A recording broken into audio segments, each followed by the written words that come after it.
But again, the growing trends of teams drafting 4-year players in the late rounds who are a bit more polished and can come in and contribute right away.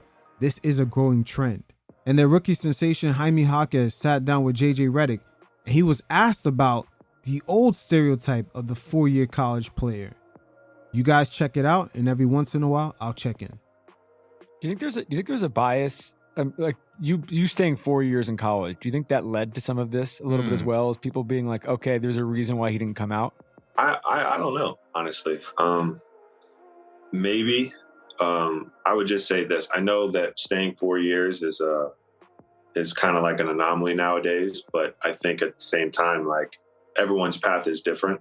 I know there's guys in the league today that have played 4 years in college and are having great careers. I mean, Jalen Brunson, for example, another guy, Josh Richardson, on my team. And then I think, there's plenty of others. Malcolm Brogdon, I think, played 4 years as well. I mean, there's been plenty of guys that have done it. And I don't want to say I'm the only one or I'm starting this. There's guys that have done it before. I wouldn't say it's for everybody. You got freshmen nowadays who are going number 1 pick, and I'm all for that. It's just whatever path you feel is best for you. And, that's the message I try to preach. Keep in mind, this trend will begin to shift, as now Adam Silver had announced that the NBA draft will be a 2-day event, as teams want more time to evaluate the second round, because the second round picks nowadays will be very important, especially with this new CBA, for teams like the Denver Nuggets, the Miami Heat, the Phoenix Suns. That's one way Kevin Durant could replenish that Suns roster outside of him, Beal, and Devin Booker. We don't know if Grayson Allen is going to qualify and get more money in the offseason, as he's had so far a great year. But one way for them to counteract just having that expensive roster year in, year out, is to do what the Denver Nuggets did. Draft 4-year guys, either in the late first round or into the second round, or just get undrafted guys. But just getting guys that could overall come in and contribute and understand certain team concepts right away. These are going to be very valuable assets to have. And it makes sense why the league had expanded the second round of the NBA draft into its own separate day. Yeah, another one. Yeah, 4 years. Yeah. You said I wasn't a good player? All right. This guy, he's just throwing subtle shots and direct shots. All right. The stigma surrounding the 4-year college player, it's gonna come down a notch. Definitely that stereotype will change due to the landscape. And mainly the biggest contributing factor to this is how teams will construct these rosters under the new CBA rules. What do you think? What do you think, though, staying 4 years gave you in terms of an advantage by the time you got here to the NBA and playing for the Miami Heat? I think the biggest thing, or the biggest advantage that I gained, is understanding winning and what that takes and what that means, and really understanding the little things about basketball. So I think, in 1 year as a freshman, it's kind of hard to really take that in and understand what that is. And, you have 4 years of development, especially under the coach that I had, where winning was everything. If we ever lost a game, it was like the end of the world. So learning what it took and the work and the preparation, I think really helped me to take that next step and go into the NBA with that knowledge of, what it takes to win and what that really means. And with some of the most talented draftees coming into the league, guys like Jonathan Kuminga, Jalen Green, Scoot Henderson, they've all come up under systems where winning is not emphasized. That's why we see the G League ignite and the NBA sort of phase out that program, because guys are still coming in not ready, not understanding certain team concepts. That's why you see Kuminga have all the tangibles. He jumps high, he's very athletic. He can clearly play the game, but we see him bump heads with Steve Kerr because there's a lack of understanding for certain concepts. So this is some of the intangibles that the 4-year college player that gets drafted in the second round, late first round, these are the type of things that they come with. But we can't see it because it doesn't pop out physically on the court. It's all up here in their head. But all that progression and information is already downloaded. When in the inverse, we see guys like Jalen Green playing freestyle basketball out in Houston the first 2 years he was out there with no type of structure. And we've seen very similar struggles in transitioning into the NBA format from Scoot Henderson and Jalen Green. All three of these guys come out of G League Ignite, in which that program by the league does not stress winning enough. It's almost like a glorified AAU that actually gives guys a salary. I got a question on that, actually, because Coach K used to always talk about unpacking your bags. Mhm. And I remember the first time he referenced that, he was talking about Elton Brand. And Elton came in as a freshman, had some success. There was a lot of buzz about him. You know, that class, I think William Avery left after his sophomore year. Elton left after his sophomore year. Corey Maggette left after his freshman year. This was all 99. It's the first time anybody had left Duke early. And so when I got there in 02, it was, you know, he was talking to, we had a heralded freshman class. He talked to us about unpacking your bags. And all that meant was that you're sort of all in to your time, whatever your time is. My time was 4 years. Your time was 4 years. Some guys, their time is a year. Some guys, it's 2 years. But while you're there, unpacking your bags. And I think one of the issues, there are many, but one of the issues right now in the one and done era is that I don't think not enough guys unpack their bags. And what happens there is the two things you just talk about. You don't necessarily learn the value of winning and losing. And because your bags aren't unpacked and you're not all in because your mind's somewhere else, or, you know, you were a heralded high school player, McDonald's All-American, and I'm going to leave after this year, and I know I'm going to leave after this year. You're not actually paying attention to whatever's being taught. And specifically, I want actually specifics, like what are the things? Because there's a lot of guys that have said this, like Antoine Jameson said this recently, Pop said this recently. We've got all these guys that have uber skills, but the fundamentals, I think Pop referenced maybe screening angles or Pop referenced footwork, whatever. The fundamentals have been lost a little bit.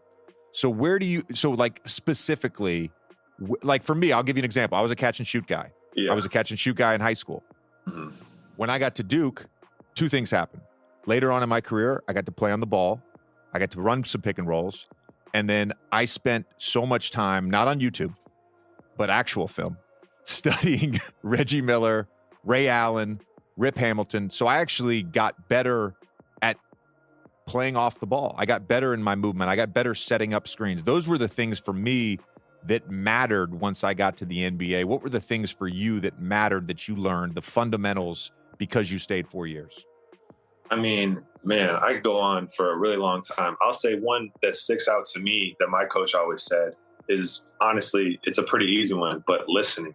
Like, you know, listening and focusing, understanding scouting reports, understand, you know, what coach is trying to tell you, you know, not how he's saying, but what he's saying, things like that. And then, I mean, defensively, you know, what it means to, you know, stunt in the gap and get back out to the corner, you know, being help without giving up open threes, you know, understanding what the low man is, you know, offensively understanding spacing, how to get a great shot, understanding the importance of just swinging the ball once or twice and how much that opens the floor.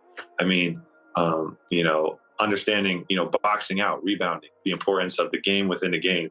A lot of the things that he's describing are the exact issues that are causing Ume Udoka and Jalen Green to bump heads out in Houston. And also Steve Kerr and Jonathan Kuminga. Like, all right, if we win the rebounding battle, they're a great rebounding team, and their offense relies heavily on offensive rebounds. Okay, that's something that we need to take away. You know, listening to that and applying it into your game is one of the biggest, you know, skills I think anyone can have is really just listening and applying that into the game. Or, you know, who is their main guys? Who is a shooter? What hand do they like to go to? You know, take away those buckets and, you know, transition, for example. You know, we got to get the rebound secure so we can set up or we got to go back and set up our defense. Just things like that, I think are really crucial. And over 4 years of that constantly getting pounded into your head, you know, it really sticks.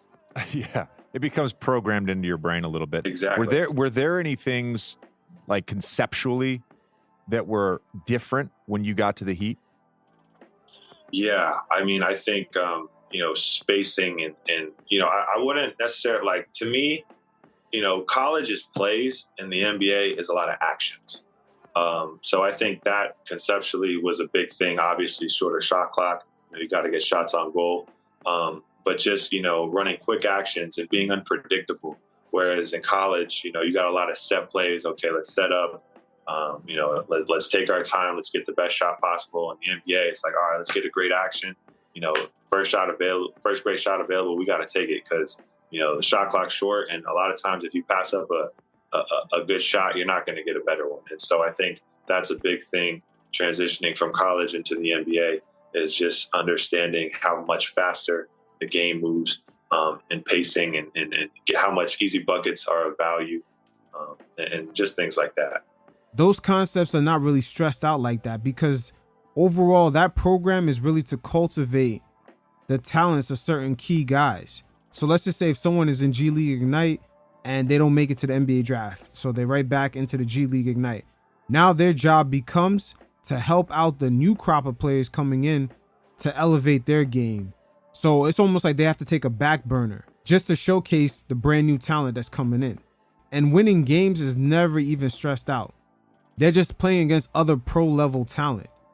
But at the end of the day, the whole premise is for the older guys to cultivate the games of the younger guys. So they have to give them the shots. They have to help them develop. So you start to see why Kuminga has taken so long to really impact the game and why Steve Kerr is hesitant at times to play him. And you also see why Scoot Henderson went through major struggles, especially early in the season out in Portland. And then finally going to the Houston Rockets, you see why them getting better polished players like Fred VanVleet, Dylan Brooks, and also a coach that's going to emphasize a system, an actual culture. You see why all of a sudden Jalen Green does not fit as well with that whole infrastructure. Because the same freestyle basketball he was playing in his first 2 years with the Rockets, that style of play that he's so accustomed to from AAU to G League Ignite to coming into the league and being allowed to play like that for the first 2 years, this shit just doesn't work, man. He might be learning these concepts for the very first time. That's the ironic part. And best believe there's been many top level talented players in the history of the NBA that have actually stressed out that they didn't learn certain concepts until there was about 9 years into the league. I mean, we seen Amari Stoudemire stating that he had to learn defensive concepts once he joined the New York Knicks. And this is a player that made multiple Western Conference finals, but yet he was learning things that he should have learned within his first 2 years of being in the league. Okay, we're going to run this play. You're going to come off a pin down. Then you're going to swing it to Terry. And then Jaime is going to run out of the pick. And then he's going to slip. And then we're going to get bad because we want to get to that chase action with Duncan and Bam on the weak side, right? That's the ultimate thing. That's a set play. Whereas in the NBA, you have to understand all these concepts on the fly. It's more free flowing is what I'm saying and what you're saying too. So I understand that. I just wanted to clarify exactly what you were talking about. JJ Redick right here will stress and emphasize that they knew exactly what they needed on their roster. And Jaime was the perfect fit because of the intangibles as well as the tangibles that he brought to the table. Because they get a blunt of the blame for not getting Damian Lillard, missing out on Bradley Beal. But these guys in reality have never really played a style of basketball that contributes to long playoff pushes and just overall being a winning formula of basketball. Dame out in Portland was allowed to chuck up a bunch of shots. His team was always at the bottom of the league as far as defense. And Bradley Beal was stuck in Washington in no man's land. All he had to do was get his points. His team had no expectations at all. So it's not like all of a sudden these guys are going to flip the switch when they come down to Miami and make the sudden changes and get acclimated right away. This is why Pat Riley was hesitant about trading for these two guys. Because for starters, Pat Riley already knows what championship players look like. And for two, because of their salary bump, the juice just wasn't worth the squeeze. I was talking to Spo last week about you as well. And something he said to Mark Jones was he was talking about how one of your advantages is just conceptual, or not conceptually, but intrinsically your matchups night to night. You can find an advantage depending on the matchup. He mentioned guys like OG, right? He didn't say him specifically, but guys like OG that are like size, that can move their feet, right? That's not an advantage. But if you're being guarded by a bigger player, right, you can go out to the perimeter, you can use your handle, you can use your footwork, get by him. You're being guarded by a smaller player, you can go down to the post, use your size. And I thought that was really interesting that he found that, and he told us, he's like, I found that right away with Jaime. A previous conversation I had, he was like, he really struggled the first day of training camp. And then the second day I was like, oh shit, that kid's got something. Did you feel like you struggled the first day of training camp? Maybe it wasn't training camp, maybe it was just preseason pickup. I don't know. Yeah, I mean, I think when you get there, it's definitely, it's all coming at you so fast. You know, you're trying to learn different things. You know, you're seeing guys, and you know, you're in the NBA for the first time, and you're just, you know, and in my eyes, I was trying not to mess anything up.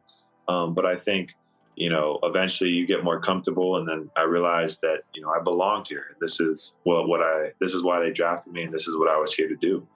So I guess as the time went on, I just became more comfortable. And as far as, you know, trying to find an advantage, I think it's the most important thing is just trying to find or taking what the defense gives you. I think that's the biggest thing, and trying to slow the game down as much as possible to try to find advantages in any way I can. So there you have it. The Miami Heat are definitely not a team to sleep on. And with Jaime Jaquez, he is part of the growing trend of the archetype of player that teams are looking for, either in the late first round or second round.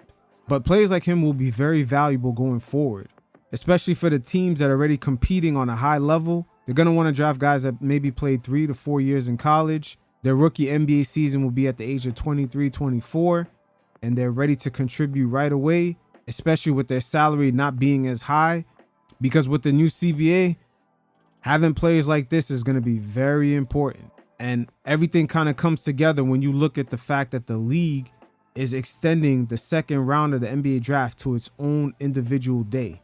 So it is what it is. This will be a growing trend going forward. And until next time, you fellas stay safe. Peace.